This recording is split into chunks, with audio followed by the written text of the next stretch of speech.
शुरू हो गया। नमस्कार दोस्तों, स्वागत है आप सभी का शैली आनंद टॉकीज पर। शैली आनंद टॉकीज पे आज हम लोग बात कर रहे हैं कहानी कलम की। और मेरे साथ जुड़ेंगी डॉक्टर कविता अरोड़ा, जो कि देश की मशहूर कवित्री हैं, और साथ में सिंगर श्वेता आनंद जी जुड़ेंगी। श्वेता आनंद जी आदरणीय श्री संतोष आनंद जी की छोटी बेटी, यानी मेरी छोटी बहन है। तो आइए हम लोग बात आज चर्चा करते हैं कुछ साहित्य की, कुछ कलम की और कुछ गीतों की। नमस्कार कविता जी, कैसी हैं आप? नमस्कार शैली जी, मैं बहुत अच्छी हूँ। सबसे पहले तो आपको बहुत सारी ढेर सारी बधाई देना चाहती हूँ कि एक पुत्री होने के नाते आदरणीय संतोष आनंद जी, जो कि एक गीत ऋषि जी हैं, और आपने जी जो पुत्री होने का फर्ज निभाया है, पूरे देश में फिर से संतोष आनंद जी का चर्चा है, तो उसका श्रेय आपको जाता है। तो साहित्य तो आप ही से शुरू होता है, आप ही के परिवार से शुरू होता है। तो सबसे पहले मैं जी आदरणीय संतोष आनंद जी को नमन करना चाहूंगी, और आपको भी नमन करना चाहूंगी कि आपने एक बहुत अच्छी प्रेरणा से एक पेज शुरू किया और वापस पूरे देश को उससे जोड़ा। तो आपको ढेर सारी बधाइयां, बहुत सारी बहुत बधाइयां। बहुत बहुत बहुत बहुत धन्यवाद मेरी तरफ से, मेरे पूरे परिवार की तरफ से, आदरणीय गीत ऋषि संतोष आनंद जी की तरफ से। अच्छा, मैं आज हम लोग जो यहाँ हम इस मंच पर जुड़े हुए हैं, हम कुछ कहानी बात, आज हम कहानी नहीं लेके जुड़ेंगे। आज हम लोग बात करेंगे कलम की कहानी की। जी क्योंकि मैंने बहुत बहुत जगह जगह ये देखा है कि जो आर्टिस्ट होता है कई बार इस असमंजस में रह जाता है कि मुझे ये आता है, मुझे ये नहीं आता है। और इस चक्कर में वो प्रोफेशनली तो कहीं आगे निकल जाता है, लेकिन उसके अंदर का जो कलाकार होता है वो कहीं ना कहीं खत्म हो जाता है। उसका जो कलम होता है, वो लेखनी कहीं ना कहीं रुक जाती है। तो आज हम इसी पे डॉक्टर कविता अरोड़ा के साथ जुड़ेंगे और कुछ बातें करेंगे। सबसे पहला सवाल मेरा डॉक्टर साहब आपसे ये है कि मुझे ये बताइए, लेखन होता क्या है असल में? देखिए शैली जी, लेखन एक बहुत बड़ी परिभाषा है, और अगर हम लोग अपने बचपन में जाके देखें तो पुरानी सभ्यता में जब हम चित्र बनाते थे और बोल नहीं पाते थे और उसको चित्रों के माध्यम से जी पेश किया जाता जी था, और फिर धीरे जी धीरे हमारे शब्द आए, तो वो शब्दों को जितने अच्छे तरीके से हम बोलते हैं उसको और उत्कृष्ट हुँ, तरीके से लिखना, वो लेखन हुँ, कहलाता है। वैसे तो ये बहुत बड़ी वाह! परिभाषा है, लेकिन यहाँ सरल जी, जी, शब्दों में लेखन होता है कि अपने हुँ, मन के भावनाओं को, अपनी पूरी हुँ, संवेदनाओं का एक चित्र लेखन कहलाता है। हुँ। तो मानवीय अच्छा, पूरी संवेदनाओं का जी, चित्र है लेखन। जी। जी, जी। एक लेखक को पता कैसे चलता है कि वो एक आम इंसान है या उसके अंदर एक लेखक है? ये हम लोगों को कैसे पता चल जाता है कि मैं भी लिखना जानती हूँ और मुझे भी लिखना आता है? हमको कैसे पता चलता है कि अब मैं लेखन कर सकती हूँ?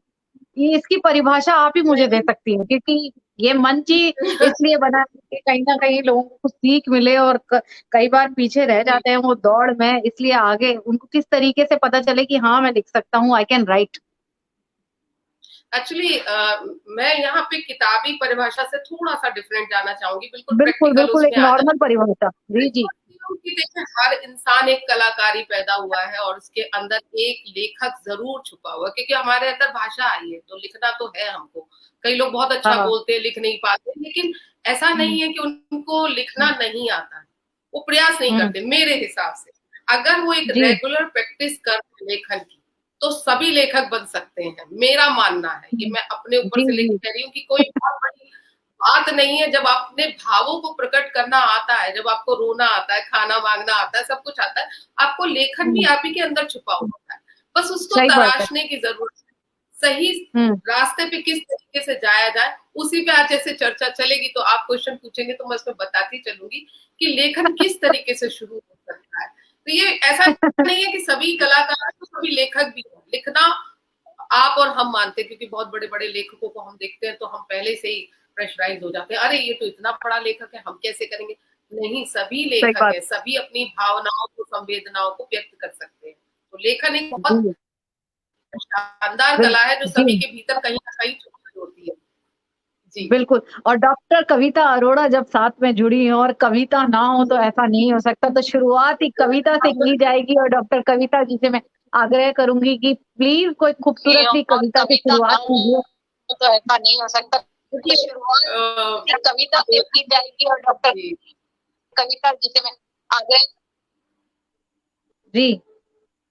जी, लेखन में बात चल रही है तो कविताओं की बात चल रही है, तो बहुत कुछ लिखा है और उसी में आजकल जैसे मौसम है बसंत का, बहार का, तो उसी पे मैं कुछ लाइनें आपके सामने रख देती हूँ कि इन दिनों शाम सैर को निकलती है, हाँ इन हाँ दिनों हाँ। शाम सैर को निकलती है, तो हम्म। गुलाबों से हवाएं उठती हैं और गले लग जाती वाह, वाह हैं। कविता इन जी। दिनों शाम सैर को निकलती है, तो हम्म। गुलाबों से हवाएं उठती हैं और उठकर हम्म। गले लग जाती है। हाँ हाँ। सांझ के पांव पर जाफरानी गेंदा दिया वाह। चलाता है, हाय पीठ हाय। से सट जाते हैं फूलों के गुच्छे, हम्म। हर सू बसंती रंग सने इश्क के किस्से, वाह। कासनी फलक नीला फलक, कासनी हाय फलक हाय। पतंग पतंग, नहीं पढ़ा। अत्र से जी। निकले राग रंग, समा हम्म। संदली महक गच्छा हम्म। है, इन दिनों बाग में बसंत बिछा है, इन दिनों वाह बाग में बसंत वाह बिछा है। वाह वाह। तो इसी को मैं एक वाह, बार और कंटिन्यू करूंगी आपके साथ बातचीत में इसी का बिल्कुल बहुत दूसरा मजा आ रहा है पैराग्राफ। मुझे। बिल्कुल तो बिल्कुल ये कंटिन्यू है कीजिए। इरशाद। तो वही जब हम लोग आसपास के जिस माहौल को देखते हैं उनको अपने शब्दों में पिरो देते हैं, वही लिखना हो जाता है। और लेखन क्या है? जो कुछ आप हम्म। अपनी जिंदगी में रोजमर्रा महसूस करते हैं और उसको अपने हम्म। शब्द दे देते हैं, वही लेखन हो हम्म। जाता है, वही कविता एक हो बात जाती मुझे, है। आप उसको डॉक्टर साहब मुझे एक बात बताओ आप। मुझे एक चीज आपसे जी जाननी है। बहुत से जो लेखक, बहुत से जो स्ट्रगलर होते हैं, जैसे कोई भी सीख के कोई बड़ा कवि या कोई साहित्यकार या लेखक नहीं बनता है। एक पौड़ी दर पौड़ी चढ़ चढ़ के वो एक साहित्यकार या कवि या एक लिरिसिस्ट वो तभी बनता है। कहीं ना कहीं तो उसने भी पहली सीढ़ी चढ़ी होगी। लेकिन बहुत जगह ये देखा गया है कि एक डर होता है उसके अंदर कि मैं इस भीड़ में जाके मैं एग्जिस्ट कर पाऊंगा। और एक उस डर को किस तरीके से एक लेखक या एक नया कवि या एक गीतकार कैसे उस डर को निकालेगा कि पहले से ही, क्योंकि बड़े बड़े उस उस फील्ड के जो होते हैं, जो उस क्षेत्र के जो होते हैं, बड़ी लोग जो होते हैं, जो बड़ी आइडेंटिटी होते हैं, वो उनके सामने जाने से बहुत ऐसी जो नए स्ट्रगलर होते हैं वो घबरा जाते हैं। और कभी कभी इसी घबराहट के चलते चलते उनकी कला कहीं ना कहीं दबके रह जाती है। डर देखा गया है, एक मोनोपोली हो जाती है, कंपटीशन हो जाता है। क्या ये सच बात होती है? तो इस डर को एक कलाकार अपने दिल से कैसे निकाल सकता है? कविता जी, आपके सामने भी ये परिस्थिति आई थी कभी? जी मैं आपको बताना चाहती हूँ कि लेखन जो एक चीज है, हम्म। एक आप बात कर रहे हैं सामाजिक प्रेशर, और अगर जब हाँ। लेखक के ऊपर सामाजिक प्रेशर होता है तो कहीं ना कहीं उसका लिखना प्रभावित हो जाता है। मेरा हम्म। एक मानना यह है कि जब आप लिखना शुरू करते हैं तो हम सबसे हम्म। पहले एक लेखक क्या करता है, अपने अंजाम तक पहुंच जाता है, मेरा क्या होगा। अरे मेरा यही मैंने आप आपसे पूछा। जी जी जी। लिखिए, आप हाँ आप अपनी कलम को पहले वो शक्ति दे दीजिए, आप अपना लिखिए, उसके बाद अपना हम्म। प्रेजेंटेशन शुरू करिए। आप उस भीड़ में हम्म। खो जाएंगे, जब आपके ऊपर अपने आप आपको विश्वास नहीं है तो लोग आप पे विश्वास कैसे करेंगे। तो सबसे पहले आपको अपने आप आप पर विश्वास करना सेल्फ होगा कि कॉन्फिडेंस। आप अच्छा करना जानते हैं। और आप एक जब नई चीज लाते हैं और अगर आप किसी हम्म। को कॉपी नहीं करते, वो फ्रेशनेस होती है, वो उसमें खूबसूरती होती है, तो एक्सेप्ट जरूर होती है, वक्त लगता है। देखिए हाँ। अच्छी और मौलिकता जिसमें कहते हैं कि जो वो एक लंबा रास्ता तय करती है, यानी स्वयं की रचना। मौलिकता का जी मतलब स्वयं की रचना। और जी जी। आज की भीड़ में बहुत से लेखक हो रहे हैं, इसमें सच बात है कि बहुत से स्टैब्लिश। आपने एक चीज जरूर देखी होगी कि संतोष आनंद जी मंचीय कवि रहे और उसके बाद हाँ। उन्हें फिल्मों में ला लिया गया, और फिल्मों में जी। उन्होंने जो गीत लिखे, हम्म। आपको लगता है कि गीत अब तक रचे नहीं जा रहे, गीत तो बहुत रचे जा रहे हैं, लेकिन वही बिल्कुल गीत क्यों चल रहे हैं? क्योंकि उन्होंने वो मन से लिखे हैं, मौलिकता से लिखे बिल्कुल। हैं और मौलिकता से। किसी दबाव में नहीं। तो जब आप हम्म। मौलिकता और दबाव से दूर रहकर अपने काम पे विश्वास करके करते हैं तो उसका फल जरूर मिलता है, वो कभी ना कभी बिल- सामने जरूर आता है। इस बिल्कुल। कंपटीशन में कि हम बहुत सारे जगह पे नहीं जा पा रहे, या तो हम एक बहुत अच्छा परफॉर्मर बनना चाहते हैं या एक बहुत अच्छा हम्म। गीतकार बनना चाहते हैं, दोनों में डिफरेंस है। हम्म। परफॉर्मर तो हाँ आप हाँ। बन सकते हैं फटाफट, आप फिर आप बहुत जल्दी नीचे भी आते हो। जहां हम्म। आपको बढ़ना है वहां एक स्लो हम्म। कदम से आराम आराम से सीढ़ियां चढ़िए, यहाँ कौन सी जल्दी है। एक उम्र मिली है आपको, आप लिखते रहिए क्या और बात है। अच्छा लिखेंगे तो सामने आएगा। बहुत बहुत बहुत बड़ी बात ये कही है आपने, बिल्कुल। तो सबसे पहले एक लेखक को, एक कवि को अपने अंदर एक सेल्फ कॉन्फिडेंस लाना चाहिए। कविता जी की बात पे हमको गौर करना चाहिए कि सबसे पहले आप अपने अंदर कॉन्फिडेंस लाइए कि मैं जब तक सेल्फ, मेरे को ये मेरी मेरी जो है अंतरात्मा ये नहीं कहेगी कि हाँ मैंने अच्छा कुछ लिखा है तो मैं दूसरों का पहले बाद में सोचूंगी। सबसे पहले मेरे को अपनी अंतरात्मा को सेटिस्फाइड करना है कि हाँ मैंने बहुत अच्छा लिखा है। बिल्कुल सेल्फ कॉन्फिडेंस लाना बहुत जरूरी है। कलम की कहानी नहीं बनना है, कलम को एक कहानी नहीं बनना है, कलम को कागजों पे उतार कर उसके अंदर एक जीवन जीना है। बहुत बहुत बढ़िया लग रहा है मुझे कविता जी। कविता जी एक प्यारी सी कविता हो जाए, क्योंकि गीतों के साथ ही मजा आता है किसी।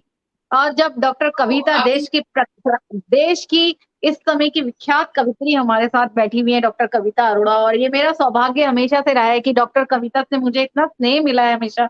मैंने आपसे बहुत सारी चीजें सीखी भी हैं।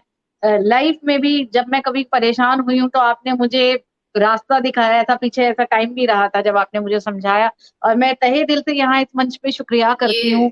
ये इतनी अच्छी डॉक्टर कविता जी कविता लिखती हैं, उतनी अच्छी दिल से हैं, सीरियसली। मैं गर्व के साथ ये कह सकती हूँ कि डॉक्टर कविता मेरी मित्र हैं, मेरी बहन है। मैं क्या बोलूं, अभी इनसे संतोष जी के बारे में भी हम थोड़ी सी चर्चा करेंगे। और क्योंकि कविता जी ने संतोष आनंद जी के साथ मंच भी साझा किया है, तो मजा आ रहा है इस बातचीत में, इस गॉसिपिंग्स में मजा आ रहा है। और सीखिए कि डॉक्टर कविता ने भी स्ट्रगल करके आज ये शख्सियत बनाई है। तो डॉक्टर कविता से आग्रह करेंगे कि कविता हो जाए कविता जी। कविता शुरू करने से पहले मैं शैली आनंद के बारे में बात करना चाहती हूँ कि जितनी ईमानदार आपने जो शुरुआत की है, और देश के इतने बड़े सेलिब्रिटी की बेटी होने के बावजूद आप में जरा सा भी घमंड नहीं है, और आप मुझे इतना स्नेह देती हैं, बार बार देश कर जोड़ती हैं, तो देश तो आपके साथ जुड़ा है और आपके साथ मुझे देख रहा है, तो मुझे ही वो कहते हैं ना एक प्रसिद्धि मिल रही है आपके जरिए। तो मैं आपको नमन करना चाहती हूँ, आदरणीय ये संतोष मेरा आनंद जी को सौभाग्य है। नमन करना ये चाहती मेरा हूँ। मेरा बहुत बहुत ये मेरा खूबसूरत बहुत बात है बहुत कि हमारा सौभाग्य है कि आप मेरे साथ जुड़ी हुई हैं। और सही में, और ये तो ये सबसे मेरा बड़ी भी सौभाग्य की बात है कि संतोष जी मेरे पिता हैं और आपके साथ उनका एक बहुत अच्छा स्नेह है। तो ये खैर ये देखिए, उनका कहीं समझ। दुनिया जो है, और ये संस्कार होते हैं कि हम लोग यहाँ पे मिल जाते हैं, सीखते सिखाते हम लोग कुछ सीख रहे हैं। आज यहाँ पे हम केवल एक चर्चा नहीं कर रहे हैं, हम सीख रहे हैं। हम लोगों से भी यही कह रहे हैं, एक अपील कर रहे हैं कि आपके अंदर कोई कला है तो उसको बिल्कुल पीछे मत धकेलिए, आगे आइए। क्योंकि आगे जो है ना, आगे एक वक्त आपका इंतजार कर रहा है। संतोष आनंद जी ने भी मुझे कहीं बताया था एक बार कि वो मुझसे कह रहे थे कि जब मैं आया था, मैं छोटी जगह से आया था, वो बहुत छोटे कस्बे से निकले थे, तो उन्होंने ये कहा था कि मुझे भी डर लगता था लेकिन मेरी पहुंच लाल किला था। तो उनका उनका सपना था कि मुझे लाल किला जाना है। तो देखिए उन्होंने लाल किले से बहुत आगे की दूरी को तय किया, और देश जो है आज सलाम करता है, सल्यूट करता है। तो इसी जज्बे को लेके आप लोग आगे बढ़िए। डॉक्टर कविता हमारे साथ जुड़ी हुई है, साहित्य के क्षेत्र में उनका एक अपना मकाम है। वो जो बातें कह रही हैं उनको ध्यान से सुनिए कि हम लोगों को किस तरीके से अपनी फील्ड में आगे बढ़ना चाहिए। जी डॉक्टर साहब। जी, वही बता रहे थे कि हम लोग जो चर्चा करते चले आ रहे हैं कि जो मन में एक मकसद तय हो जाता है कि यहाँ तक पहुंचना, भी तो मैं कहीं नहीं, मेरी शुरुआत ही मानूंगी मैं इसको, और उसको जी। लेकर आप जब चलते हैं तो फिर रास्ता जरूर मिलता है। जब लाल किला आदरणीय संतोष आनंद जी ने सोचा, और लाल किले के बाद भी जी। दशकों कहाँ तक पहुंच गए, तो ये एक सफर है। हम लोगों को हम्म। विश्वास उसने बहुत जल्दी आगे बढ़ने की जो कोशिशें होती हैं उस पर अभी हम चर्चा जी। करेंगे। आपने मुझसे कहा था कि मैं अपना वो जो लिखा हुआ पूरा करूं, तो जो अभी मैं बसंत पे शुरू कर रही थी, पहले उसी को कंप्लीट कर लूं, क्योंकि मैंने जी। उसका जी। एक जी। पैराग्राफ आपको सुनाया जी था डॉक्टर साहब कि जी। समा जी। जी। जी। महक अच्छा है, इन दिनों बाग में बसंत बिछा है, कि तितलियां वाह। उड़ी हम्म। तो निगाह पर रंगों की कूचियां फिर गईं। हम्म। तितलियां उड़ी तो निगाह पर रंगों की कूचियां फिर गई, धरा जी। पर एक सख्त सिंदूरी बात छिड़ गई। वाह। वाह। हरी हरी तबीयत शोख निगाहें, तौबा हम्म। बसंत की गुलबर्ग पनाहें, वाह। वाह। उफुक पर जुगनुओं वाली रात बली, उफुक माने क्षितिज, उफुक हम्म। पर जुगनुओं वाली रात बली, मुंह हम्म। चांद सा जिसका वो सितारों की गली, आहा। फलक तक घुंघरुओं की छनकती सदा है, इन हम्म। दिनों बाग में बसंत बिछा है, इन दिनों वाह। वाह। बाग में बसंत बिछा है। तो ये बसंत के क्या मौसम की बात चल रही है और हम लोग क्या फूलों बात को लेकर है। जुड़े हुए हैं, बात को आगे बढ़ाते हुए चल रहे हैं बिल्कुल रंगों बिल्कुल वाली बात। ये बिल्कुल, फागुन यहाँ पर आ चुका है, थोड़े दिनों में होली का मौसम भी आने वाला है, तो रंगों का जिक्र ना हो तो मजा नहीं आएगा। तो वही बात मजा छिड़ नहीं रही है आएगा, फूलों। और वसंत बिल्कुल मजा आ रहा है जी, कंटिन्यू कीजिए, बहुत मजा आ रहा है, आनंद आ रहा है कविता जी मुझे। तो ये अच्छी सी बात है। अभी हमारे साथ एक और कलाकार जुड़ी थी जिनको आज परफॉर्म करना था, तो मैं आपसे कहती हूँ जी, शैली जी, मैं आप कुछ उन्हें सुनाइए अपना, संतोष आनंद जी का मैं कुछ तो कोई सुनाइए। जरूर सुनाऊंगी। मैं, श्वेता हमारे साथ जुड़ चुकी हैं। हेलो श्वेता। शैली जी आप कुछ सुनाइए ना, संतोष आनंद जी का कुछ सुनाइए। मैं तो कोई जरूर सुनाऊंगी। मैं, श्वेता हमारे साथ जुड़ चुकी हैं। हेलो श्वेता। हेलो हेलो, कैसी दोस्तों, मैं आप हैं? सभी को एक बात बता देना चाहूंगी। नमस्ते ईयरफोन कविता हटा जी। दो, ईयरफोन हटा दो, ईयरफोन हटा दो, ईयरफोन हटा दो। आप सभी को एक बात बता देना चाहूंगी। ईयरफोन हटा दो, ईयरफोन हटा दो, ईयरफोन हटा दो, हटा दो, हटा ईयरफोन हटा दो। हटा दिया, हटा दिया, ओके दोस्तों, मैं आप सबको एक बात बहुत अच्छी हटा बताना चाहूंगी इस मंच दिया। पर। एक मिनट, एक मिनट, मैं इस बात, एक मिनट, एक मिनट। मैं आप सबको हटा एक बात बताना चाहूंगी कि दिया। साथ में हमारे सिंगर श्वेता आनंद जी अब जुड़ गई हैं, और दोस्तों बीवी बहुत वॉइस लोगों हो को रही है। शायद, बहुत या बहुत लोगों को यही पता अब है ना कि दिक्कत संतोष है। आनंद जी के एक बेटी एक बेटा है, लेकिन संतोष आनंद जी के एक छोटी बेटी भी है, यानी मेरी छोटी बहन भी है जो हमारे साथ जुड़ी हुई है। श्वेता आनंद हमारे साथ जुड़ी हुई है। श्वेता जी, आपको हमारी आवाज आ रही है? बताना चाहूंगी कि साथ में हमारे सिंगर श्वेता आनंद जी जुड़ गई है, और दोस्तों बहुत लोगों को शायद, बहुत बहुत लोगों को यही पता है कि संतोष आनंद जी के एक बेटी एक बेटा भी है, लेकिन संतोष आनंद जी के एक छोटी बेटी भी है, यानी मेरी छोटी। माफ कीजिएगा दोस्तों, श्वेता की तरफ से आवाज बहुत ज्यादा प्रॉब्लम कर रही है, जिससे कि सुनने में बहुत ज्यादा दिक्कत हो रही है, और अ, उससे क्या होता है कि सुनने वाले व्यूवर्स को प्रॉब्लम आ जाती है हम लोग जो बात कर रहे हैं। यहाँ पर मैं एक गीत, एक बड़ा प्यारा सा संतोष आनंद जी का गीत आप सबको सुनाती हूँ। और डॉक्टर कविता, म्यूट हटा दीजिए। तो अनंत साहब का एक गीत है, उसके बाद हम लोग चर्चा यहाँ पे शुरू करेंगे, हम साहित्य की चर्चा करेंगे, क्योंकि कविता जी जी ने ये बोला है कि डॉक्टर साहब श्वेता जी से बिल्कुल वो नहीं जुड़ पा रहा है, कनेक्शन जो है उनकी तरफ से बड़ी प्रॉब्लम आ रही थी आवाज में। आपने जैसा कहा, तो मैं एक गीत संतोष आनंद जी का आपके सामने प्रस्तुत करूंगी। डॉक्टर साहब, आपको मेरी आवाज आ रही है? Hello, hello. जी बिल्कुल, आपकी आवाज डॉक्टर आ रही है, साहब, साफ आ रही है, आप सुनाइए प्लीज। जी स्वागत है आपका। दोस्तों, कमेंट बॉक्स, जी जी, कमेंट बॉक्स शैली में लिख आनंद के जी डालिए आपकी कि आवाज आप लोग, बिल्कुल साफ आ रही है। जी जी जी। जी तो जी, डॉक्टर स्वागत है कविता आपका। ने हमसे, जी जी, एक गीत के लिए बोला है, तो मैं तो यहाँ पे अपने पिताजी का ही एक गीत, बड़ा प्यारा सा गजल है और बहुत खूबसूरत गजल है, तो मैं वो पेश करना चाहूंगी इस मंच पर। डॉक्टर कविता ने मुझसे कहा है, और वो मेरी बड़ी प्यारी मित्र हैं, तो उनका कहा नहीं टाल सकते हैं। आनंद साहब तो अपने आप में एक किंवदंती हैं और शब्दों का खजाना है। संतोष आनंद जी गीत ऋषि के नाम से उनको जाना जाता है, तो उसी खजाने में से एक गजल है, बड़ी प्यारी सी गजल है। स्वागत स्वागत, बहुत बहुत स्वागत है।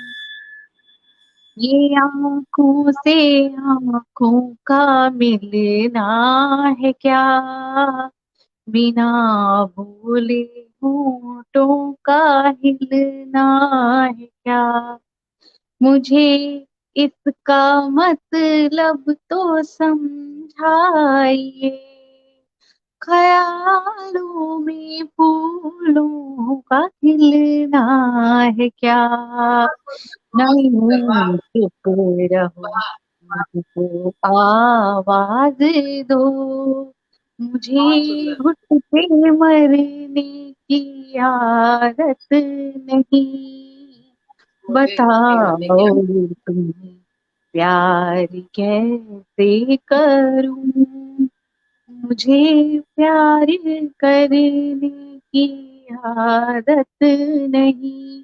अच्छा, ये स्लो आदत मोशन में नहीं, है, इसको बहुत फिर थोड़ा सुंदर, सा बहुत तेज, सुंदर। इसको फिर थोड़ा सा तेज करके गा लिया जा सकता है। We can sing in fast motion, सुंदर। तो मैं उसको थोड़ा सा आपको सिंग करके सुना, मैं कोशिश करती हूँ उसको। बड़ा प्यारा ये गजल है। बताओ स्वागत तुम्हें आपका शैली जी, बहुत प्यार सुंदर। कैसे करूं, बताओ तुम्हें प्यार कैसे करूं, मुझे प्यार करने की आदत नहीं, वाह वाह वाह वाह वाह, मुझे प्यार बताओ करने की तुम्हें प्यार कैसे करूं, मुझे प्यार मुझे प्यार, करने की आदत बहुत सुंदर, नहीं। काफी सुंदर। मैं जैसा भी हूँ, हाँ मैं जैसा भी हूँ, सामने हूँ खड़ा, बहुत मुझे सुंदर। कुछ छुपाने की आदत आदत नहीं, बहुत नहीं। सुंदर, बहुत सुंदर, मुझे कुछ बताओ छुपाने की तुम आदत। प्यार कैसे करूं, मुझे प्यार करने की आदत आदत नहीं, नहीं। बहुत सुंदर, इसमें अंतर बहुत सुंदर, देखिए, मुझे बहुत स्वाद। इतनी फुर्सत मिली है कहाँ, मुझे इतनी फुर्सत मिली हुई है कहाँ, जो पढ़ता तुम्हारे नयन की गजल, मुझे आज लगता है बहुत सच सुंदर, में जो पढ़ता तुम्हारे नहीं। पगले, ये चेहरा नहीं है गुलाबी कवल, ये दिल चेहरा नहीं कैसे है गुलाब। चोरी किया जाएगा, ये बहुत दिल सुंदर। कैसे चोरी किया जाएगा, मुझे कुछ चुराने की आदत आदत नहीं। नहीं, बहुत मैं सुंदर, जैसा काफी भी सुंदर हूँ, शैली। हाँ मैं जैसा भी हूँ, सामने हूँ खड़ा, मुझे कुछ छुपाने की आदत नहीं। वाह वाह वाह। बताओ तुम्हें प्यार कैसे करूं, मुझे प्यार करने की आदत नहीं। ये वाह वाह ये वाह वाह। आदरणीय गीत ये देखिए, संतोष आप जी की शब्दों में आप देखिए जादू, कितना खूबसूरत अल्फाजों से नवाजा है उन्होंने इस गजल को, और क्या खूबसूरत गाया आपने, बहुत बहुत बधाई। ढेर सारी डबल डबल बधाई। लेखनी तो खैर थी कमाल, कविता लेकिन जी, गायकी बहुत शानदार, बहुत बहुत। कविता जी, जब मैंने ये मंच बनाया था, जब आप तो उस समय साथ में थी, जब हम लोग ये मंच तैयार कर रहे थे, आप तो इस मंच का एक हिस्सा हो, तो हम लोग केवल एक ये चीज ये इस मंच को ये सोचकर हम बना रहे थे कि हमको लोगों को जागृत करना है कि उनके अंदर जो कला है उसको किस तरीके से आगे लेके आए। हम हमें किसी सही। चीज का स्वार्थ नहीं था, हम केवल यहाँ पे अब भी हम आज भी वही चर्चा लेके बैठे हुए हैं। हाँ, हम लोग आज भी वही बातें कर रहे हैं। तो मेरा केवल एक ड्रीम है कि आप चलते जाइए, एक दिन आपको आपकी मंजिल पक्का मिल ही जाएगी। अब मुझे कविता जी से एक बात पूछनी है बिल्कुल कि सही जब बात है, आपने बिल्कुल सच कहा। मंजिलें जी मिलेंगी बिल्कुल, जरूर।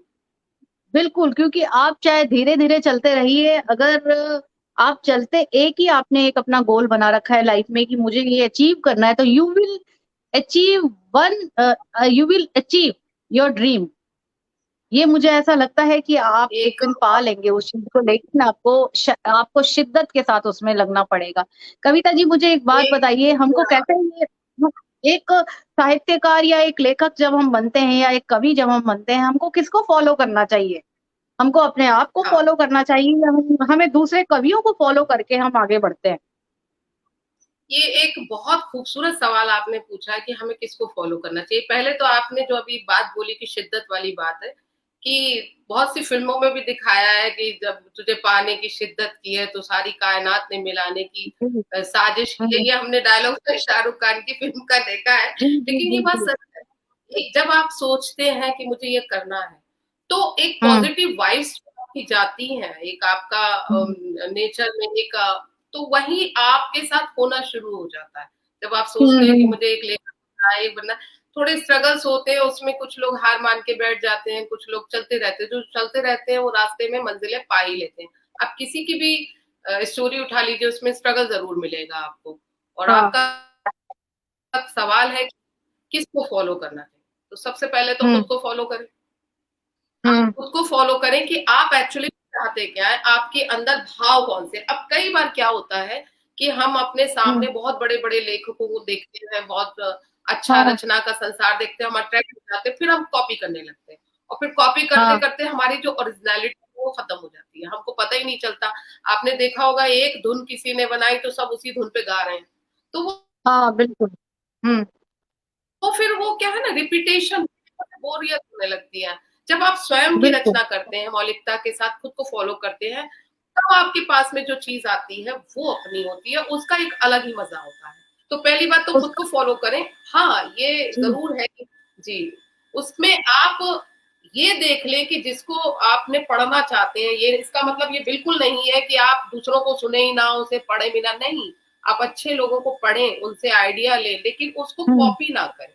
उसमें अपने विचार डाल के नया लिखें, नए तरीके से सामने आए, नई धुनों के साथ सामने आए, तो जरूर एक छवि बनती है। तो स्वयं एक को फॉलो कवि के करें। लिए यहाँ पे मैं आपकी चर्चा जो हमारी चल रही है उसमें मैं एक बात मैं यहाँ पे आपसे पूछना चाहूंगी। धुन बनाना, धुन कहाँ से आती है और कैसे धुन किस तरीके से बनाई जाती है, आज तक मुझे ये समझ नहीं आता है।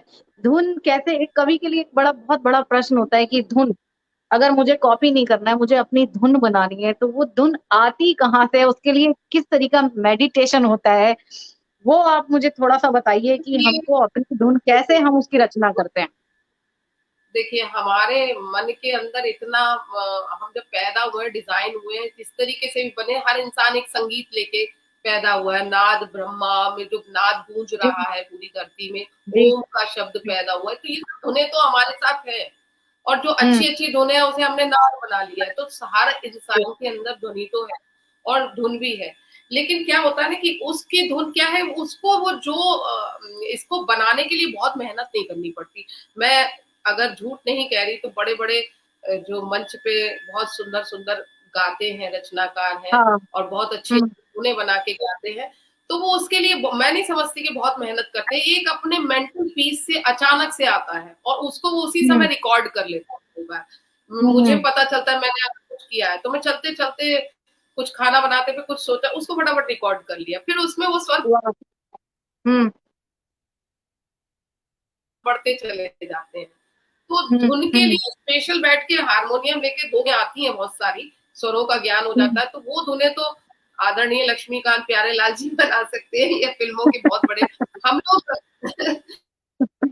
कवि लोग हैं या लेखक लोग हैं, उनको अपनी रचना पेश करनी है, तो वो एक जनरल सादा सूदा धुन, लोक संगीत जो पुरानी परंपराओं में चलता आ रहा है, हमारे माइंड में बहुत सारा लोक संगीत क्या है, वो कोई संगीत बना के थोड़ी ना लाया, सुना सुनाया फॉलो करते हुए वो अपना एक सही। लोक ढर्रे पे आ जाते हैं। तो संगीत भी उसी तरीके से आता है। तो धुनें हमारे पास आसपास इतनी होती है, उसको आप हम्म। मॉडिफाई कर सकते हैं, उसको एक अपनी प्राचीनता से ब्यूटीफाई। जोड़ सकते हैं, अपने फोक को उठा सकते हैं।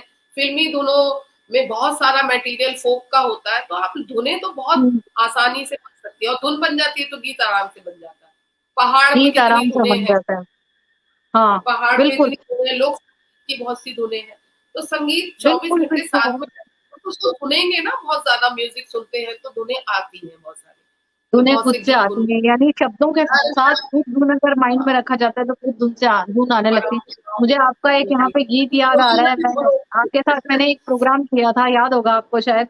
वायलिन प्लेयर थे, बहुत वरिष्ठ हाँ, वायलिन प्लेयर थे उस प्रोग्राम में हमारे साथ, और आपने बूंदों की कुछ इस तरीके का गीत था, बहुत खूबसूरत गीत आपने वो आज याद आ रहा है मुझे, और अच्छा, मैं चाहूंगी कि आप वो सुनाइए। बहुत आपने सुंदर एक गीत सुनाया था वहां पर, बहुत मैं उन्होंने 2 लाइनें वायलिन। सुना देती हूँ। हाँ हाँ हाँ। बूंदों के सरगम में वाह। गीत लिखे बरसाते, हाँ बूंदों हाँ के सरगम में गीत लिखे बरसाते, वाह। गुनगुन गुनगुनाए हवा, आते हम्म। आते जाते। ये था वो हाँ गीत हाँ हाँ। जो, और आपको पता है कि जब आपको ये याद होगा उसमें संतोष जी साथ में थे उस प्रोग्राम में। हम उन्होंने लोग इसका सब। राग भी पहचान लिया और उन्होंने इसको हाँ जितना अप्रिशिएट किया। और कमाल की बात यह है कि मैं नहीं पहचान पाई ये कौन सी राग का क्या है, मेरे दिमाग में एक धुन आई थी तो मैंने उस पर जैसे स्वर फिट किए हाँ। थे, वही मैंने आपको बताया कि धुन तो बहुत अपने मन में कहीं ना कहीं से आ जाती है।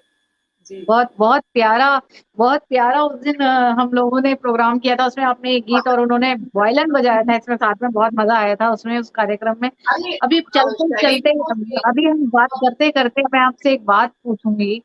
आपने जी पूछिए। आजकल आप देख रही हैं कि ट्रेंडिंग में इस समय गीतकार संतोष आनंद जी हैं और लोग उनके बारे में जानना चाह रहे हैं कि उनकी लाइफ स्टाइल कैसा है, वो क्या करते हैं। बिल्कुल। तो आज मैं थोड़ा सा उनके बारे में आपसे पूछूंगी यहाँ पर क्योंकि लोग जो हैं बिल्कुल जो जरूर। मेहमान हमारे साथ जो जुड़ते हैं लोग, वो जानना चाहते हैं कि आदरणीय संतोष आनंद जी जब मंच पे जाते हैं तो किस तरीके का माहौल रहता है। मैं सबसे पहले आपसे ये पूछना चाहूंगी, गीतकार संतोष आनंद जी से आपकी पहली मुलाकात कब हुई थी? देखिए संतोष आनंद जी, मैंने कहा ना मेरा पहला मंच था और एक बहुत बड़ा अखिल भारतीय कवि सम्मेलन था और मुझे पता चला था कि वो संतोष आनंद जी आ रहे हैं। तो मैं तो हम्म। बिल्कुल कांप सी गई थी पहली बार कि इतने बड़े अच्छा। कवि मंच पे आ रहे हैं, हम करूंगी। कितने साल पहले की और बात पता रही होगी? हाँ, मेरे लिए एक्साइटमेंट भी था और एक डर भी था और एक इतना बड़ा जिसके गीत हम सुन रहे हैं और एक लंबे अरसे से रेडियो पे सुनते चले आ रहे हैं, टीवी पे देखते आ रहे हैं, वो इंसान आपको लाइव मिलेगा। वो बहुत सारी चीजें मिक्स हो गई थी और हम लोग जब होटल को पहुंचे तो आदरणीय संतोष आनंद जी ने मुझसे दोपहर में भी फोन पे बात की थी, लेकिन वो बड़े जी। मजे से हम लोगों को वहां पे मिले और इतनी सादगी की प्रतिमूर्ति जिसे कहा जाता है। और क्या बात है। जब मैंने उन्हें देखा और मुझे बड़ा उस समय बड़ एकदम द्रवित सा भी हुआ कि इतने बड़े कलाकार हैं और वो अभी भी ये जज्बा लेकर चल रहे हैं। वो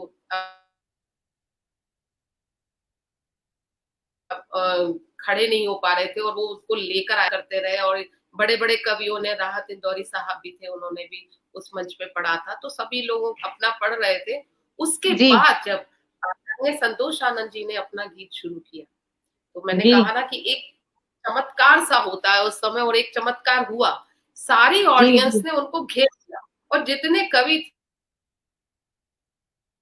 जी। थे सब आस पास जमा होके तालियों से जो संगत कर रहे थे, वो शाम मैं जी। आज तक नहीं भूली कि इतनी लोग चाह रहे थे कि पूरी रात वो प्रोग्राम चले और पूरी रात हम उनको सुने। इतने जोश अच्छा। से उन्होंने अपने देशभक्ति के गीतों को शुरू क्या किया बात है, और क्या उसके क्या बाद बात लोगों रही ने होगी। उसका मजा जो लिया उनको विदा देना चाहा और बड़े उनके चाहने वाले थे, तो कईयों की आंखों में आंसू आ जाते हैं, लोग हाथ छूना चाहते हैं उनको प्रणाम हाँ करने के हाँ। लिए, उनके साथ फोटोग्राफी के लिए। एक ऑरा हम्म। जो संतोष आनंद जी का है, देश हाँ। से उन्हें इतना प्यार, इतना सम्मान, इतना मान मर्यादा मिलती है, ये एक कवि के लिए एक कई जिंदगी भी निकल जाए ना तो इस मुकाम को हासिल कोई नहीं कर सकता जो आदरणीय संतोष आनंद जी को प्रेम मिला है जनता का। अच्छा, मुझे जहां भी जाते हैं कविता वहां से इतने प्यारे। कितने साल पुरानी मुलाकात हुई है? पहली मुलाकात को कितने साल हो गए कविता जी? संतोष जी के साथ ये पहली शायद मुलाकात को कितना दो टाइम? साल से, हाँ, 2 साल से ज्यादा का वक्त हो गया और तब से वो लगातार हमारे टच में और आप भी खैर मेरे टच में है लगातार और वो कहीं भी कार्यक्रम में जाते हैं बिल्कुल तो बिल्कुल। बताते हैं, पूछते हैं और उसके बाद तो कई हम्म। कार्यक्रम हम लोगों ने साथ में किए भी है उनके साथ, तो बिल्कुल फैमिली की तरह एक हम लोग हो गया है रिश्ता हमारा। तो कई प्रोग्राम उनके बिल्कुल। मेरे साथ हो चुके हैं और जी। आप ही के मंच पे कई लाइव इंटरव्यू मैंने उनका लिया है और बहुत सारे सवाल पूछे थे एक शाम में जिसमें कई सवाल वो उन्होंने बताए थे और कुछ नहीं बताए थे, वो दुनिया अब जानना। बिल्कुल बिल्कुल सही सही बात आप बोल रही हैं। अच्छा, मुझे एक बात बताइए, जैसे कविता जी, हेलो हेलो।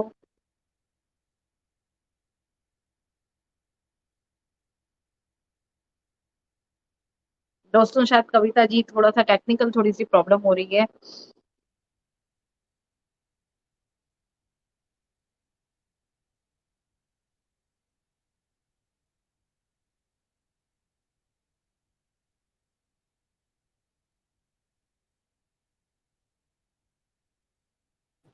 जी शैली जी, शायद नेटवर्क का कनेक्शन हमारा नेटवर्क का, चला गया। नेटवर्क का कोई बात नहीं, कोई बात नहीं है। तकनीक के पीछे हमें नहीं भागना, तकनीक को हमारे पीछे भागना है। अच्छा, मुझे एक बात बताइए, यहाँ पे राकेश सिंह जी का मैसेज आ रहा है कि ऐसे कार्यक्रम लगातार करते रहना की जरूरत है शैली जी। और रेखा जी, हमारे साथ बहुत लोग जुड़ चुके हैं और मुझे एक बात बताइए, उनका स्वागत। संतोष आनंद जी जी, संतोष आनंद जी के साथ आपने खूब मंच साझा किया है। आप हमारे फैमिली मित्र हैं इस समय, और मेरी तो खैर आपसे बहुत अच्छी दोस्ती है ही है। मुझे एक वो बात तो है। बताइए, संत जी संतोष आनंद जी में जिससे भी मैं बात करती हूँ, और मेरे तो खैर वो पिता है, मेरी तरह क्या आपको भी लगता है कि उनके अंदर एक छोटा-सा बच्चा है अभी भी? अरे आप, सबसे अच्छी बात एक तो आपको मैं बताऊं कि हमारे जुड़ने की जो भी रहा हो, उसमें एक सादगी का जो उनका तरीका है, और वो जितना स्नेह देते हैं, सबसे पहले वो हाँ, रिश्तों में बहुत ईमानदार इंसान है, बेहद ईमानदार। क्या बात है! उन्हें बिल्कुल, पैसे से बहुत-बहुत या जानने वाली बात। किसी चीज से कोई मोह नहीं है, उन्हें सिर्फ सादगी से मोह है। अगर शख्स ईमानदार है तो उसका साथ कभी नहीं छोड़ते। हुँ, जैसे कि मैं अपना ही उदाहरण ले लेती हूँ, क्योंकि मुझसे जब सही उन्होंने बात है। पेज के बारे में बात कहा, थोड़ा सा डर रही थी शैली जी कि मैं पेज को करूंगी और लोग पता नहीं, आपको पता ही है कि हाँ, सेलिब्रिटी का पेज डेवलप करना, हाँ, उसे चलाना, तो उन्होंने कहा था तुमको क्या लगता है जब तुम कहीं फंसोगी तो मैं आऊंगा नहीं। तो ये सादगी हाँ, थी उनकी, और उस चीज को इतने बड़े स्टारडम के बाद भी वो मुझे नहीं भूलते। और वो क्या एक बात सच्चे है! सरल इंसान है, बहुत ईमानदार है। तो वो, उनके अंदर एक बच्चा तो है, लेकिन एक बहुत ईमानदार छवि लेकर वो आज, अगर वो चाहते तो इस बॉलीवुड में निरा पैसा कमा के और ऐशो आराम से, लेकिन वो अपने शर्तों पे चलने वाले इंसान है, और अपने उसूलों पे वो समझौता करना पसंद नहीं करते। आप तो उनकी पुत्री हैं, लेकिन ये मैंने देखा है कि कहीं भी समझौता नहीं करते, आप उन्हें पैसे से खरीद नहीं सकते। और वो एक बहुत नेक नियत इंसान है, उन्हें अपनी कलम पे भरोसा है, और वो अपनी कलम से ही आगे आए हैं, और वो अपनी कलम से उसी मान सम्मान को वो प्रीफरेंस देते हैं। उन्होंने अपने वजूद को क्या कम नहीं किया, उन्होंने अपने क्या अपने ऑरा को कम नहीं किया, तो वो अपने चमत्कार में जीते हैं, उन्हें अपने पे विश्वास है, वही वजह है कि वो संतोष आनंद जी हैं, और उन क्या जैसा कोई बात भी है! नहीं। क्या तो बात है कविता जी! कविता जी, मैंने देखा है, मैंने अपनी आँखों से चरम सीमा पे लोगों की दीवानगी देखी है डैडी के लिए, लोगों का स्नेह देखा है। और दोस्तों, कविता जी टेक्निकल थोड़ी-सी प्रॉब्लम हो रही है, कोई बात नहीं, वो हमारे साथ जुड़ जाएँगी। हम आपको ये बता रहे थे कि हमने लोगों की दीवानगी संतोष आनंद जी के लिए अपनी आँखों से देख रखी है कि लोग द 6-6, 7-7 घंटे उनके जब वो मंच पर आते हैं तो इंतज़ार करते हैं कि कब संतोष आनंद जी आएँगे और कब उनकी कविता होगी। तो ये एक दीवानगी जो है सबसे बड़ा एक मैं आपको बोल सकती हूँ कि सबसे बड़ा पद्म भूषण संतोष आनंद जी को यही मिला है। जीवन उन्होंने अपनी शर्तों पे जिया है, शर्तों इन द सेंस उन्होंने कभी भी अपनी कला के साथ अपनी जो उनकी ईमानदारी थी उसको कभी भी नहीं खोया। उन्होंने अपनी कला को किसी भी कभी बेचा नहीं। उन्होंने वहीं पर गीत जी दिए, उसी फ़िल्म के लिए गीत दिए जिस फ़िल्म जिस फ़िल्म की कहानी को वो समझ सके और जिस सिचुएशन के लिए उन्होंने जो गाना लिखा वो आज तक का वन एंड ओनली गीत माना जाता है। चाहे वो एक प्यार का नगमा हो, चाहे ज़िंदगी की ना टूटे लड़ी हो, चाहे उनका लास्ट उन्होंने जब 97 में रिटायरमेंट लिया था फ़िल्मों से, तो उन्होंने फ़िरोज़ खान की फ़िल्म से रिटायरमेंट लिया था, जिसमें उनके बेटे फ़रदीन खान को डेब्यू किया गया था। संतोष जी ने जितने भी दिग्गज प्रोड्यूसर और डायरेक्टर्स के साथ काम किया है, डॉक्टर कविता हमारे साथ जुड़ चुकी हैं। माफ़ कीजिएगा दोस्तों, कभी-कभी तकनीकी प्रॉब्लम आ जाती है, तो मैं दोस्तों को यही बता रही थी कि संतोष आनंद जी ने अगर फ़िल्मों में भी काम किया है, तो उसी फ़िल्म में काम किया है जिसकी फ़िल्म की सिचुएशन उन्होंने जिसका उन्होंने स्क्रीन प्ले सब कुछ समझ के उन्होंने गीत लिखे, और वो पहले उन्होंने कहानी सुना करते थे, उसके बाद वो गीत लिखा करते थे। One and only Santosh Anand एक ऐसे लिरिसिस्ट है जो सबसे पहले डायरेक्टर से भी मिलते हैं, प्रोड्यूसर से भी मिलते हैं, म्यूजिक डायरेक्टर से भी मिलते हैं, उसके बाद ये कहते हैं कि हाँ, मैं बताऊँगा कि गीत मुझे लिखना है या नहीं लिखना है। तो सबसे बड़ी अपने आप में यही पद्म भूषण जी, संतोष वो आनंद जी को बात मिला है। जी कविता जी, मैं अपनी खैर हम लोग बहुत लेट पैदा हुए थे, और उस समय तो डैडी का स्टारडम चरम सीमा पे था जब मैं पैदा हुई थी। तो लेकिन मैंने अभी अपनी भी है। आँखों से लोगों को बिल्कुल 8-8 घंटे मैंने लोगों को इंतज़ार करते हुए देखा है, और जिस समय अगर डैडी मस्ती का गीत कोई हमने मैं आपको बताऊँ, अभी 4-5 साल पहले की बात थी, ये सच्चाई है, और कहीं भी आप ये गूगल पे सर्च कर लीजिए, ये एक बहुत बड़ी मैं सच्चाई बता रही हूँ।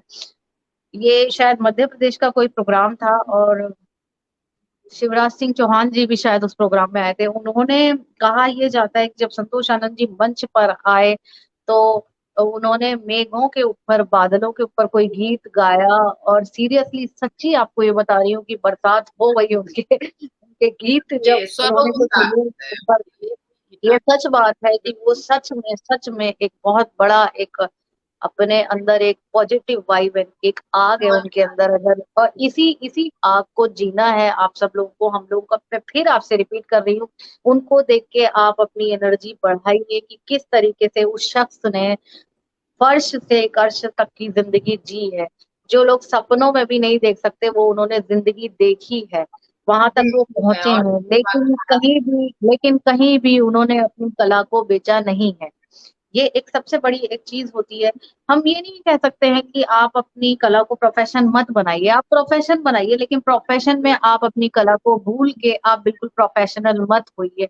और यही एक वो था कि इंडियन आइडल में जब डैडी आए तो दुनिया दुनिया का हुजूम, यानी केवल भारत की बात हम नहीं कर रहे हैं, देश हो चाहे विदेशों विदेश हो, देश हो विदेशों में चाहे भी लोग विदेश हो, पूरी जनता का जो प्यार उमड़ा है। और आज क्या है कि इस समय एक और एक वन एंड ओनली इस समय लेजेंड संतोष आनंद जी हैं, जिसका गीत छोटे से छोटे बच्चे को पता है कि ये गीत किसने लिखा है। आज की डेट में एक प्यार का नगमा है, केवल और केवल संतोष आनंद जी के नाम से जाना जाता है। क्या मैं गलत हूँ कविता जी यहाँ पर? बिल्कुल सही कहा है कि जब ट्रम्प आए थे तो आदरणीय संतोष आनंद के गीत को ही डिनर उसमें डिनर जो ऑर्गेनाइज हुआ था उसमें प्यार का नगमा है, डिनर बिल्कुल बिल्कुल हाँ, प्यार का बिल्कुल नगमा है। बिल्कुल। और सर ने कहा था उसका हिंदी ट्रांसलेशन करके उसको इंग्लिश में ट्रांसलेट करके उसको बताना कि ये क्या है। तो हाँ, ये कितनी ये क्या खूबसूरत है? बात है कि ये उनके ये लिए ये गीत बन रहा है। जी, तो ये कितनी ये एक खूबसूरत आपसे बात है। बहुत खूबसूरत बात है। और मैं यहीं पे आपसे बार बार एक बात कह रही हूँ कि यही संतोष आनंद जी के लिए सबसे पद्म भूषण है।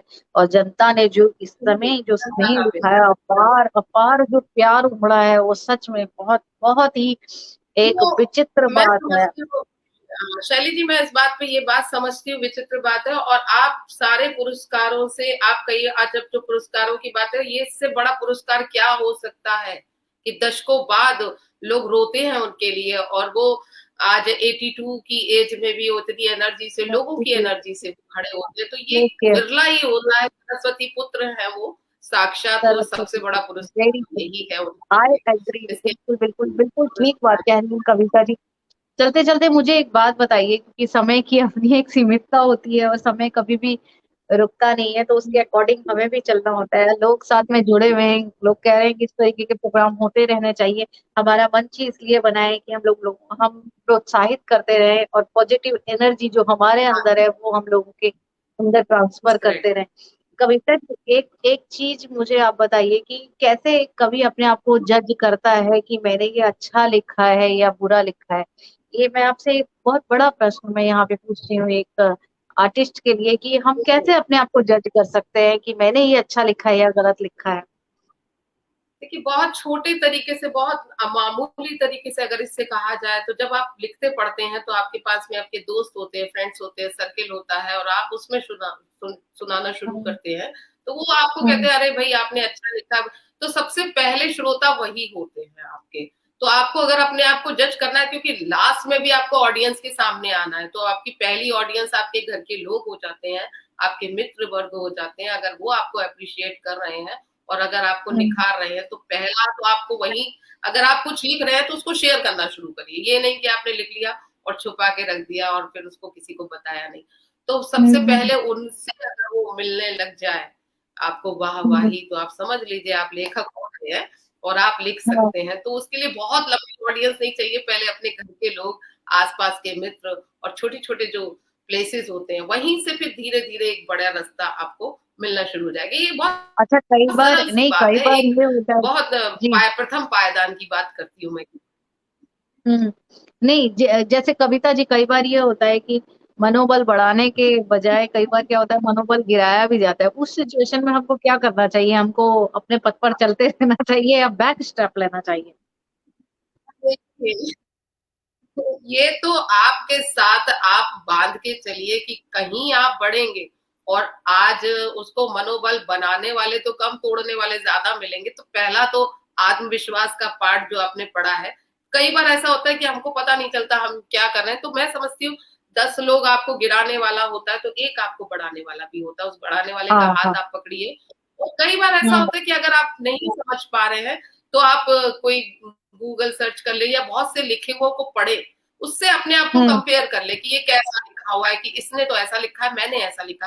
तो अपना जजमेंट करना शुरू कर दे, सेल्फ को असेस करना शुरू कर दे, तो उससे आपको बहुत कुछ पता चलेगा। जरूरी नहीं है एक बहुत बड़ा गुरु आपको मिले तभी आपको, एक संतोष आनंद जी का एक गीत आपने पढ़ लिया और आपको पता कि उनका लेखन इस तरीके का है, एक बहुत अच्छी हम्म फुहड़ता ना हो और हम्म हम गंदगी पेश ना करें और बहुत सस्ते शब्दों का प्रयोग ना करें, बहुत ज्यादा कठिनाई हम्म का टिपिकल उर्दू और टिपिकल हिंदी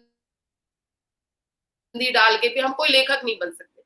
भाव जी। जिस तरीके से आपके मन में उमड़े उनको आप सरल हम्म तरीके से पेश कर दे, वही लेखन है। और उस तरीके के लेखन को ही लेखन कहा जाता है। आप चाहे कुछ भी सोच रहे हैं, जितने सरल शब्दों में उसको सामने ले आएंगे वही लेखन हो जाएगा। और उसके लिए बहुत ज्यादा वही टिपिकल देखा। सोच विचार और आप अपने आप को किसी छंद, कई लोग होते हैं छंदों में मीटर में लगे रहते हैं और पता चला उसमें लगे लगे उनके भाव खत्म हो जाते हैं। तो भाव हाँ। नहीं है तो भी लेखन लेखन है। तो सबसे पहले भाव इंपॉर्टेंट है कि आपकी जो फीलिंग है वो आपकी प्योर होती हम्म है, वो अगर सामने आप सरल तरीके से, तो वही लेखन होता है। तो जजमेंट करने हम्म के लिए बहुत ज्यादा कहीं जाने की भटकने की जरूरत नहीं है। अब तो गूगल आ चुका है, नेटवर्क पे इतना सब लेखन मिल जाता है, किताबें बिल्कुल मंगाइए, बिल्कुल पढ़िए, उससे करना शुरू करिए कि ये कैसा लिखा है, ये कैसा लिखा है। तो उससे काफी बिल्कुल। कुछ सीखने को भी मिलता है। और अपना पहला ऑडियंस कभी मत भूलिए। घर में अगर एक अच्छा। बहुत जनरल अच्छा एक ये तो इंसान है। जी, अच्छा ये तो एक बात है कि हमको सीखते रहना चाहिए और आगे बढ़ते रहना चाहिए, और भाव को हमें ये सोचना चाहिए कि हमारा किस तरीके का भाव है। एक बात मुझे बताइए कि जब भी हम कहीं जाते हैं तो कंपटीशन में जो हमारे सीनियर्स होते हैं जैसे जैसे हम बढ़ने लग जाते हैं, तो क्या जो कंपटीशन में, क्योंकि फिर तो वो कंपटीशन में आ जाते हैं ना सीनियर्स जो होते हैं, तो क्या हमारी जड़ें काटने लगते हैं? ये सच्चाई होती है? ऐसा हुआ है वैसे आपके साथ? जी कविता जी।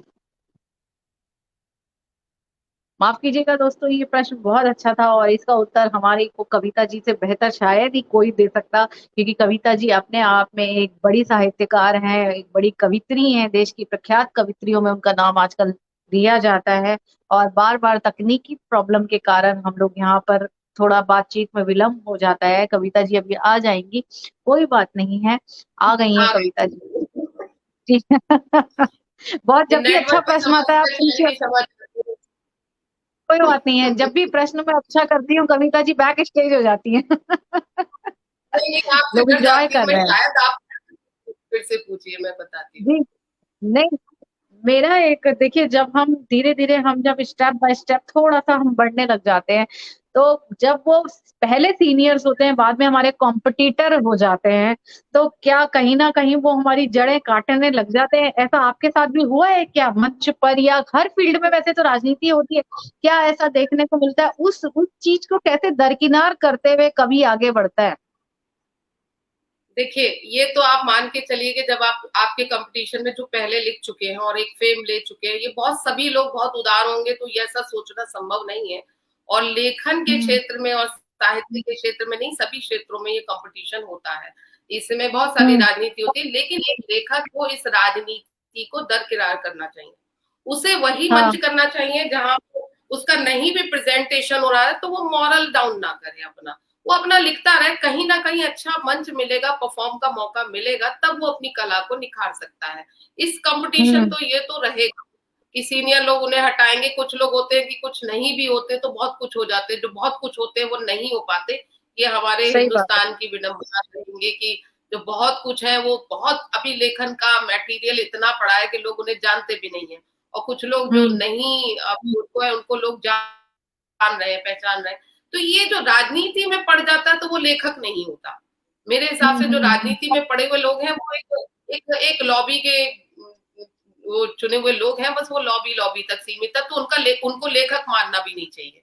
वो कुछ 4 5 बिल्कुल। 10 गीतों से अपनी काट देते हैं अपना, उसी में उनको लेखक समझते हैं, कुछ पुरस्कार कुछ हम्म चीजें, तो इससे घबराने की कोई बात नहीं है।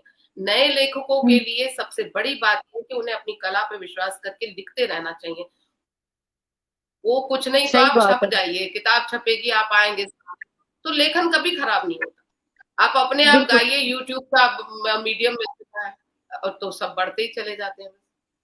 सब बढ़ते ही चले जाते हैं। कविता जी यहाँ पे बहुत ही एक मैं पर्सनल सा एक सवाल है, या पर्सनल ले लीजिए या इसको कुछ भी कह लीजिए, मैं एक चीज से बहुत मुझे बुरा लगता है। आजकल के मंचों पे कविता कम फुहड़ता ज्यादा होती जा रही है। बिल्कुल सही कह रहे जिस तरीके से जो संचालन करता है वो, और जो सामने कवित्री होती है उनका जो ट्यूनिंग होता है, जो कि भद्दा एक मजाक होता है। क्या आप इस चीज से सहमत हैं? संतोष आनंद जी से मेरी कई बार बात होती है, वो बिल्कुल सहमत नहीं है। वो कहते हैं कि भद्दा मजाक नहीं है, मंच को बाजार बना दिया गया है। क्या ये सच बात है? वो बिल्कुल सच कह रहे हैं कि मंच एक बाजार ही बन चुका है। आप सस्ते पैसों में तय करके उसके बाद में किसी का कलाम कोई पढ़ रहा है, किसी, मैं बहुत गलत तरीके से बोल रही हूँ, माफी चाहती हूँ, ये मंच ऐसा नहीं है, लेकिन मैं क्षमा चाहती हूँ, किसी को हर्ट नहीं करना चाहती, लेकिन हम्म, सच्चाई है। मैं सबके लिए नहीं कह रही, लेकिन कुछ चीजें ऐसी हैं कि इस मंच को आने के लिए एक तो कवित्रियों में बहुत जल्दी होड़ है कि उनका नाम हो जाए, बहुत जल्दी नाम हो हम्म, जाए, तो वो जी। शॉर्टकट जो चलता है, वो शॉर्टकट नहीं की तो वजह वो से इतना ही इतना अपना फुहड़ अंदर मजाक जो भावना, होने लगा है। जी। हाँ, तो वो जी बर्दाश्त इतना कर लेती है क्योंकि वो फुहड़ता हम्म, चल रही है और आप समझ रहे हैं कि यही जिंदगी है, इस मंच के अलावा जिंदगी नहीं है, तो यही गलत है। लड़कियों को, महिलाओं को या किसी को भी एक सम्मानित मंच में रहना चाहिए। और एक क्या कहते हैं, ये किसी इस पे नहीं कह रही कि मैं महिलाओं विरोधी बात कर रही हूँ, एक हम्म, सम्मानजनक तरीके से अगर आप बढ़ते हैं तो देर से नाम होगा, लेकिन होगा जरूर। और अगर आप होगा समझौते जरूर। करते हैं तो बहुत जल्दी आप आगे बढ़ेंगे, लेकिन गिरेंगे जरूर। आप संतोष बिल्कुल आनंद जी की प्रसिद्धि देख लीजिए, अब तक बरकरार है। उन्होंने समझा, उस बीच में कितने आए होंगे, आंधियां चली होंगी, कितने चले गए होंगे, आपको और हमको दोनों को नहीं पता।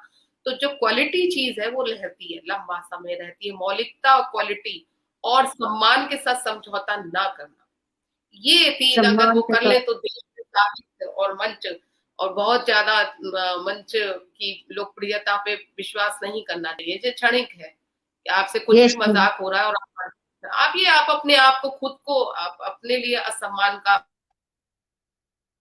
प्रयोग करवा रही हैं और आप चाह रही हैं कि मंच पे पहुंच जाए, फिर कुछ भी हो जाए, तो ये थोड़ा कवित्रियों को समझना होगा इस बारे में कि बिल्कुल उन्हें क्या बिल्कुल दोस्तों, ये आचरण बहुत रखना बिल्कुल ये पड़ेगा। सही बात है। ये क्षणिक है, ये कुछ देर का होता उनका है, आचरण लेकिन जो है मौलिक चीज जो है वो हमेशा के लिए स्थापित हो जाती है, और ये क्षणिक है, ये केवल क्षण भंगुर है। तो आप इस चीज पे ध्यान रखिए। अगर आप मौलिक कवि हैं या कवित्री हैं तो आप अपने बल पर खड़े होइए, क्योंकि फुहड़ता जो है वो आपकी एक कवि या कवित्री की छाप के बजाय आपको एक गलत अंधकार में ले जाती है। बहुत मजा आया कविता जी, मुझे बात करके यहाँ पे बहुत ही आनंद आया, लोगों ने बहुत आनंद लिया। चलते चलते एक कविता हो जाए, डॉक्टर कविता जी की जी पूरी कविता हो जाए, और मंच पूरा का पूरा सार्थक हो जाए। और बहुत आनंद आया बातचीत का। आप मेरी बहुत अच्छी सहेली हैं, मित्र हैं, बहन हैं। हम लोग हमेशा इस मंच पर जुड़ते रहेंगे, और लोगों को आगे के लिए भी जो हमारे सामने बातें होती हैं, हम क्या सीख दे सकते हैं या लोगों से हम क्या सीख ले सकते हैं, हम इस मंच पे समय समय पर जुड़ते रहेंगे। कविता जी का एक खुद का मंच है, और वो आके हमें यहाँ पे ये है कि हमें बताएंगी किस तरीके से मंच पर हमें आगे काम करना चाहिए, एक साहित्यकार को किस तरीके का होना चाहिए। आज उन्होंने बहुत सी हमें सीख दी कि लेखन क्या होता है, ये बहुत अच्छी बात है। उन्होंने ये भी बताया कि संतोष आनंद जी से जब उनकी मुलाकात पहली हुई थी तो किस तरीके की रही थी, तब वो डरी थी, लेकिन आज वो हमारी फैमिली फ्रेंड है। और ये बहुत सौभाग्य की बात है हम लोगों के लिए, हमारे जो हैं फैमिली टर्म्स बहुत अच्छे हैं। बहुत ही मजा आया कविता जी।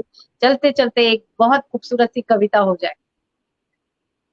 देखिए शैली जी, मैं आपका आभार मानती हूँ, आदरणीय संतोष आनंद जी का आभार मानती हूँ, आपके पूरे परिवार का आभार मानती हूँ। ये विनम्रता आपकी जो है, जो आप इतने स्टारडम के बावजूद मुझ नाचीज को याद रखे हुए, तो ये आपके लिए प्रणाम है। और ये मंच मेरा सौभाग्य है कि मैं इस परिवार का सदस्य, आप मुझे मानते हैं, बड़ा मैं ये इस आपका मंच है, बिल्कुल बिल्कुल, ये आपका अपना मंच है। और मैं बहुत कुछ सीख रही हूँ, मैं आपसे भी बहुत सारी चीजें सीख रही हूँ। तो सबसे पहले तो मैं इसी बात पे बार बार सैल्यूट करती हूँ, घर पे बैठे की बेटी हो तो ऐसी, और मुझे बड़ा प्राउड फील होता है। और ये रिश्ता आपका मेरा नेह का बंधा रहे, यही मेरी ईश्वर से बना कामनाएं रहे। हैं। और चलते हुए बहुत बहुत प्यार। आदरणीय संतोष आनंद जी को प्रणाम करते हुए एक दो लाइनें मैं अपनी सुना देती हूँ, और इसके बाद प्रोग्राम को वाह, विराम देंगे, काफी रात बिल्कुल हो चुकी बिल्कुल है। बिल्कुल बिल्कुल। एक छोटा सा एक गीत है, उसका एक पैराग्राफ सुनाती हूँ। जरूर, स्वागत है। पुराने जमाने बातें जो हम लोग करते थे तो उसमें है, मैं थी छत थी इमली थी, आय, मैं थी छत थी इमली थी, इमली पे अटका चांद वाह, सलोना। ये हमारे आय, जमाने में हम छतों पे सोया वाह, करते थे तब की बात। मैं थी छत थी इमली थी, इमली पे अटका चांद सलोना, वाह, बरसा फिर एक याद का बादल, वाह, बरसा फिर एक अब्र सलोना, मैं थी छत थी इमली थी, रात के अंधियारे पल में छत पर आना जाना था, एक वाह, झलक पा जाऊं उसकी, चांद तो एक बहाना था, छत के बनने पर ट्रांजिस्टर, नगमा वही पुराना सा, बंद वाह, पलक चुप चुप चलता है, रूप सांवला सा सोना, बरसा फिर एक याद का बादल, बरसा फिर एक अब्र सलोना, मैं वाह, थी छत थी बहुत खूब। इमली थी, इमली पे अटका चांद सलोना, मैं थी छत थी इमली थी। वाह वाह वाह डॉक्टर कविता, कविता जी शब्द नहीं है बोलने के लिए। रेखा श्रीवास्तव जी के तो मैसेज नहीं रुक रहे हैं। लवली, बहुत खूब कविता जी। और कविता जी, सच में जितनी आप सुंदर रेखा आप जी खुद हैं उतनी सुंदर आपकी कविता है। हृदय से नमन है। और हृदय से ये बात की आपको आपने जो भी आज आने वाले कवियों को सीख दी है, हम यही यहाँ पे कहेंगे कि केवल और केवल अपनी शक्ति पर, अपने अंदर जो आपके अंदर कला है उसको निखारिए। कविता जी के लिए फिर से मैसेज आ रहे हैं। कविता जी अद्भुत है, कविता के साथ आवाज भी बेहद मधुर है। मेरा प्रणाम। वेरी ट्रू, बहुत वेरी बहुत ट्रू, इसमें आभार कोई आप सभी संदेह का, नहीं है कि जब आप आपकी गाती हैं तो बहुत बिल्कुल बिल्कुल कोकिला स्वर निकलता है। और इस समय अब हम चलते चलते आभार। यही कहेंगे कि जीवन चलने का नाम, चलते रहो सुबह शाम। बिल्कुल सुबह पीछे मत शाम हटिए। बिल्कुल बिल्कुल, क्योंकि आने वाला सवेरा आपका है। एक ना एक दिन दुख की रात हमेशा कट जाती है। संघर्ष को हंसते हंसते काटिए और देखिएगा मंजिल आपका इंतजार कर रही है। नमस्ते, जय हिंद, जय Bharat. Thank you Kavita ji, thank you so very much. प्रणाम, बहुत बहुत प्रणाम।